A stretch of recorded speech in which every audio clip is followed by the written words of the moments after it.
خدا عز و جل کی ناراضگی کو ہلکا جاننا کیسا؟ سوال: یہ جملہ کہنا از سر روئے شرع یعنی شریعت میں کیسا کہ اللہ ناراض ہوتا ہے تو ہو جائے؟ یہ جملہ اللہ ناراض ہوتا ہے تو ہو جائے، یہ کہنا کیسا؟ جواب: کفر ہے کہ اس میں اللہ عز و جل کی ناراضگی کو ہلکا جاننا پایا جا رہا ہے۔ اللہ عز و جل کے ناراض ہونے کی صورت میں بندہ عذاب میں گرفتار ہوتا ہے، اور اس جملے سے قائل کا اپنے آپ کو اللہ عز و جل کے عذاب سے بے خوف ظاہر کرنے کا پہلو بھی نکل رہا ہے، اور یہ بھی کفر ہے۔ صدر الشریعہ بدر الطریقہ حضرت علامہ مولانا مفتی محمد امجد علی اعظمی علیہ رحمۃ اللہ الکوی فرماتے ہیں، کسی سے کہا کہ گناہ نہ کرو ورنہ خدا تجھے جہنم میں ڈالے گا، اس نے کہا میں جہنم سے نہیں ڈرتا، یا کہا خدا کے عذاب کی کچھ پرواہ نہیں، یا ایک نے دوسرے سے کہا تو خدا سے نہیں ڈرتا، اس نے غصے میں کہا نہیں، یا کہا خدا کیا کر سکتا ہے، اس کے سوا کیا کر سکتا ہے کہ دوزخ میں ڈال دے، یا کہا خدا سے ڈر، اس نے کہا خدا کہاں ہے؟ تو یہ سب کلمات کفر ہے۔ کسی بھی طرح سے اللہ عز و جل کے عذاب کو ہلکا جاننا یا اللہ عز و جل کی ناراضگی کو ہلکا جاننا، یہ سب کلمات کفر ہے۔ اللہ و رسول کے حکم پر دوسرے کے حکم کو ترجیح دینا۔ سوال: جو شخص گناہ پر ضد کرے، یعنی گناہ بار بار وہی گناہ کرے، گناہ پر ضد کرے، اور خدا و رسول عز و جل و صلی اللہ تعالی علیہ وسلم کے حکم پر دوسرے آدمی کے حکم کو ترجیح دے، وہ کیسا ہے؟ تو جواب: پہلے سب سے پہلے یہاں ترجیح کے دو معنی مراد لیے جائیں گے کہ ترجیح کا ایک مطلب تو یہ ہے کہ اللہ و رسول صلی اللہ تعالی علیہ وسلم کے حکم کے بجائے کسی دوسرے کے حکم پر عمل کرے، یہ تو کفر نہیں۔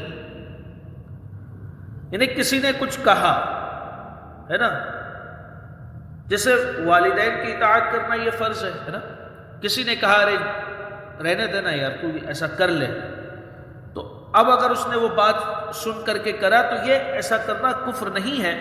جبکہ ترجیح کا دوسرا معنی یہ ہے کہ کسی کے حکم کو اللہ و رسول عز و جل و صلی اللہ تعالی علیہ وسلم کے حکم سے بڑا سمجھا، یعنی اللہ کے فرمان سے بڑا کسی شخص کا فرمان کو سمجھا، رسول کے فرمان سے زیادہ اہمیت دیا، اس کے فرمان کو اس سے زیادہ بڑا سمجھا، کسی کے حکم کو اللہ و رسول عز و جل و صلی اللہ تعالی علیہ وسلم کے حکم سے بڑا سمجھا۔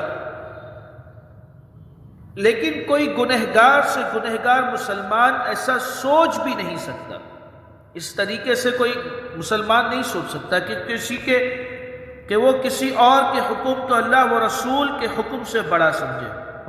میرے آقا اعلی حضرت امام اہل سنت مولانا شاہ امام احمد رضا خان علیہ رحمت الرحمن اسی طرح کے ایک استفتاء یعنی ایک سوال کیا گیا، اس کا فتویٰ آپ لکھ رہے تھے، جواب دے رہے تھے، جواب دیتے ہوئے فرماتے ہیں اور حکم سن کر گناہ پر ہٹ یعنی ضد کرنا استحقاق عذاب نار ہے۔ اللہ عز و جل فرماتا ہے وَإِذَا قِيلَ لَهُ اتَّقِ اللَّهَ أَخَذَتْهُ الْعِزَّةُ بِالْإِثْمِ فَحَسْبُهُ جَهَنَّمُ وَلَبِئْسَ الْمِهَادُ۔ ترجمہ کنز الایمان: اور جب اس سے کہا جائے کہ اللہ عز و جل سے ڈرو تو اسے اور ضد چڑھے، مطلب وہ اللہ سے ڈرنے کے بجائے وہ اور گناہ کرتا ہے تو اور ضد چڑھے گناہ کی، ایسے کو دوزخ کافی ہے اور وہ ضرور بہت برا بچھونا ہے۔ ابلیس کی پیروی سے حکم خدا و رسول پر نہ چلنا اور ظالم کے حکم پر چلنا کبیرہ گناہ ہے۔ شیطان بہکاتا ہے، شیطان کی باتوں میں آ کر کے گناہ کرتے ہیں تو یہ کبیرہ گناہ ہے، استحقاق جہنم ہے، جہنم کا حقدار ہے وہ شخص۔ مگر کوئی مسلمان کیسا ہی فاسق اور فاجر ہو یہ خیال نہیں کرتا کہ اللہ و رسول کے حکم پر اس یعنی ظالم کے حکم کو ترجیح دے۔ کوئی بھی یہ نہیں سمجھتا کہ شیطان کا حکم بڑا ہے، اگرچہ وہ شیطان کی باتوں میں آ رہا ہے، وہ شیطان کی باتیں مان رہا ہے، مگر وہ یہ نہیں سمجھتا کہ شیطان کا حکم اللہ و رسول کے حکم سے بڑا ہے، تو یہ شخص گنہگار ہے۔ ہاں اگر حقیقتاً اگر کوئی شخص کسی کے حکم کو اللہ و رسول کے حکم پر زیادہ اعلیٰ سمجھے، بڑا سمجھے، تو ایسا شخص کافر ہے۔ ایسا سمجھے تو آپ یعنی خود ہی کافر ہے۔ والعیاذ باللہ تعالی واللہ تعالی اعلم۔ ڈانس کو جائز کہنا کیسا؟ سوال۔ مروجہ یعنی جو رائج ہے آج کل، مروجہ ڈانس کو جائز کہنا کیسا؟ جواب۔ فقہائے کرام رحمہم اللہ السلام فرماتے ہیں جو رقص کرنے کو جائز سمجھے اس پر حکم کفر ہے۔ یہاں رقص سے مراد لچکے توڑے کے ساتھ کیا جانے والا وہ ناچ ڈانس ہے جو کہ شرعاً ناجائز ہے۔ ہاں عشق حقیقی کے باعث اللہ کی محبت میں بے خودی میں جھومنا، وجد طاری ہونا یا تواجد یعنی عاشقان خدا و رسول کے وجد صادق کی مخلصانہ نقالی معاذ اللہ عز و جل کفر نہیں۔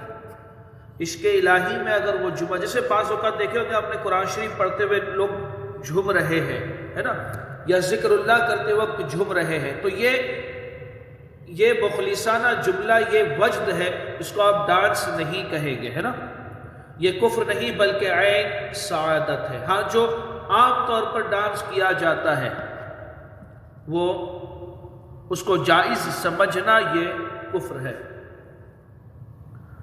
انسان کو شیطان کہنا کیسا؟ بعض باتوں میں بول دیتے نا شیطان شیطان۔ سوال، انسان کو شیطان کہنا کیسا؟ جواب۔ آج کل یہ لفظ اکثر لوگ بطور گالی استعمال کرتے ہیں، شرارتی بچوں کو بھی شیطان بول دیتے ہیں۔